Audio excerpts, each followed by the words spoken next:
Bismillahirrahmanirrahim. Assalamualaikum warahmatullahi wabarakatuh. Bismillah. Alhamdulillahi rabbil alamin. Wabihi nasta'inu ala umuri dunya waddin. Wassalatu wassalamu ala asrafil anbiya'i wal mursalin. Sayyidina Muhammadin wa ala alihi wa sahbihi ajma'in. Amma ba'du. Anak-anakku peserta Pondok Ramadan di rumah kelas 10 dan kelas 11 yang saya cintai. Alhamdulillah, patut kiranya kita bersyukur dari Allah Subhanahu wa taala atas limpahan nikmat yang diberikan kepada kita. Lebih-lebih nikmat iman dan Islam, nikmat kesehatan dan kesempatan, sehingga dengan nikmat itu, nikmat sehat, nikmat keimanan, kita tetap melaksanakan ibadah puasa di bulan Ramadan. Dan juga anak-anakku, dengan kalian bersyukur kepada Allah Subhanahu wa taala yang nantinya akan dilipat gandakan nikmat-nikmat yang lain bagi orang-orang yang pandai bersyukur kepada Allah Subhanahu wa taala. Anak-anakku yang saya cintai, yang saya banggakan, pemirsa yang budiman. Pada kali ini saya akan membahas sebuah bagaimana akhlakul karimah setelah kita ditempah oleh bulan Ramadan, dididik di bulan Ramadan ini. Apakah kita akan meningkatkan sebuah kualitas pribadi kita? Apakah kita meningkatkan akhlakul karimah kita? Yang tentunya kita sadar bahwa kepada siapa kita harus berakhlak. Adalah Rasulullah sebuah cerminan bagi kita. Beliau mengakui innama bu'istu liutammima makarimal akhlak. Sesungguhnya terutusku, kata Rasulullah, tidak lain adalah menyempurnakan akhlak yang baik. Anak-anakku, dari sinilah kita tarik bahwa kepada siapa lalu kita berakhlak. Yang pertama, kita berakhlak kepada Allah Subhanahu wa taala. Akhlak kepada Allah Subhanahu wa taala yang pertama, kita harus beribadah kepada Allah. Beribadah ini artinya kita berbakti, menyembah hanya kepada Allah Subhanahu wa taala semata dan jangan sampai menyekutukan Allah dengan sesuatu pun dan merupakan rasa ketundukan kita kepada Allah Subhanahu wa taala. Ini yang pertama, beribadah kepada Allah merupakan cerminan akhlak kita kepada Allah Subhanahu wa taala. Yang kedua, akhlak kita kepada Allah yaitu dengan berzikir. Berzikir artinya mengingat Allah di dalam kondisi dan situasi kapanpun, dimanapun kita berada, tetap hati kita sambungkan kepada Allah Subhanahu wa taala. Tetap ingat kepada Allah Subhanahu wa taala. Dan berzikir inilah merupakan cerminan manusia dan insan-insan ulul albab. Di mana di dalam Al-Quran juga disebutkan, wah ciri daripada manusia atau insan ulul albab adalah apabila kita mengingat kepada Allah dalam keadaan berdiri, dalam keadaan duduk, dan dalam keadaan berbaring, maka disitulah orang-orang yang dikategorikan adalah ulul albab. Berzikir artinya mengingat. Mengingat artinya mengingat kepada Allah Subhanahu wa taala semata. Dengan mengingat kepada Allah, maka hati kita menjadi tentram, hati kita menjadi tenang. Ala bidzikrillahi tatma'innul qulub. Ingatlah, hanya ingat kepada Allah, hati kita akan menjadi tentram. Ini merupakan kedua langkah bagaimana kita itu berakhlak kepada Allah, yaitu dengan berzikir. Yang ketiga adalah kita berdoa. Berdoa artinya memohon sesuatu kepada Allah, tergantung pada niatan kita dalam hati kita. Apa yang dimintakan kepada Allah, insya Allah ud'uni astajib lakum. Insya Allah Allah akan mengabulkan segala permohonan dan permintaan kita. Berdoa artinya menunjukkan sebuah keterbatasan dan kemampuan diri seseorang, sehingga butuh kepada Allah. Dengan butuh kepada Allah, disinilah kita dianjurkan oleh Allah agar kita memohon kepada Allah terhadap apa yang kita inginkan.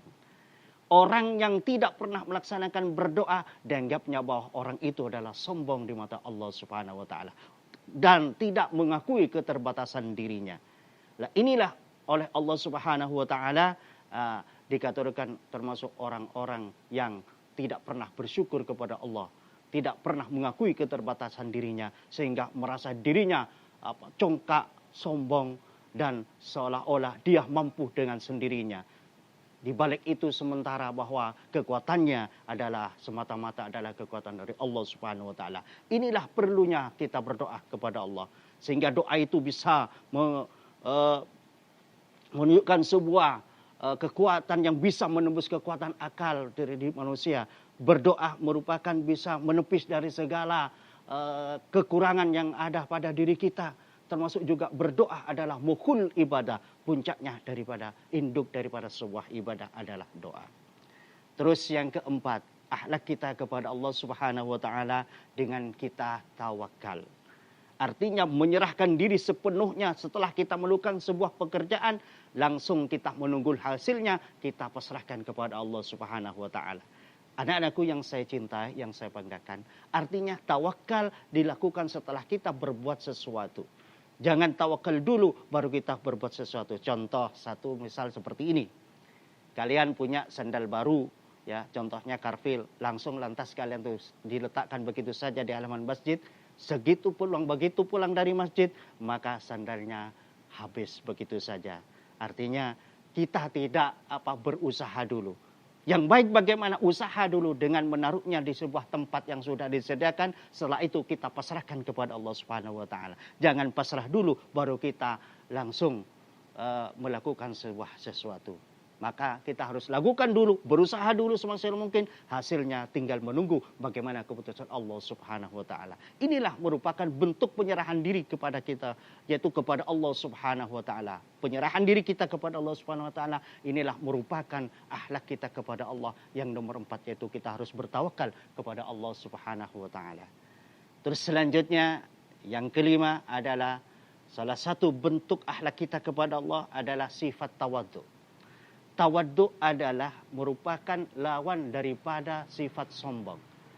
Tawadhu adalah merupakan sebuah bentuk kerendahan diri kita di hadapan Allah Subhanahu wa taala, bahwa kita adalah lemah, bahwa kita adalah makhluk yang masih membutuhkan pertolongan. Untuk itu dengan memiliki sifat tawadhu maka lahirlah sifat yang rendah hati, tidak congkak dan sombong lantaran kemampuan yang dimiliki oleh kita, lantaran apapun yang harta walaupun jabatan yang dimiliki kita tidak membuatnya kita itu sombong. Maka inilah yang dimaksud dengan sifat tawadhu yang merupakan ciri daripada orang yang memiliki akhlak kepada Allah Subhanahu wa taala. Nah, inilah yang perlu kita teladani, akhlak kita kepada Allah Subhanahu wa taala yang merupakan cerminan manusia yang paling mulia di hadapan Allah. Tidak lain bagaimana kita itu juga menyempurnakan diri kita dengan memiliki pribadi dan akhlak-akhlak yang baik kepada Allah Subhanahu wa taala. Karena Allah yang dipandang oleh Allah bukan karena bentuk pakaian dan jasad yang dimilikinya, tapi termasuk kesempurnaan daripada keimanan seorang, dinilai juga bagaimana kesempurnaan daripada akhlak yang dimiliki oleh seseorang tersebut. Anak-anakku yang saya cintai, kelas 11 dan juga kelas 10, pemirsa yang budiman. Dari apa yang sudah saya sampaikan bahwa akhlak kepada Allah Subhanahu wa taala meliputi beribadah kita kepada Allah dan juga berzikir kita kepada Allah, berdoa kepada Allah, dan juga kita harus memiliki sifat tawadhu dan juga memiliki tawakal kita kepada Allah Subhanahu wa taala. Karena kesempurnaan diri seseorang yang beriman dinilai dari bagaimana kesempurnaan daripada akhlak yang dimiliki oleh mereka masing-masing. Sebagaimana Rasulullah dalam sebuah hadis menyatakan, akmalul mu'minina imanan ahsanuhum khuluqa. Kesempurnaan iman seseorang di situ tercermin bagaimana kesempurnaan akhlak yang dimilikinya. Yaitu sebagaimana yang sudah saya jelaskan tadi, bahwa bagaimana kita beribadah kepada Allah harus berakhlak kepada Allah.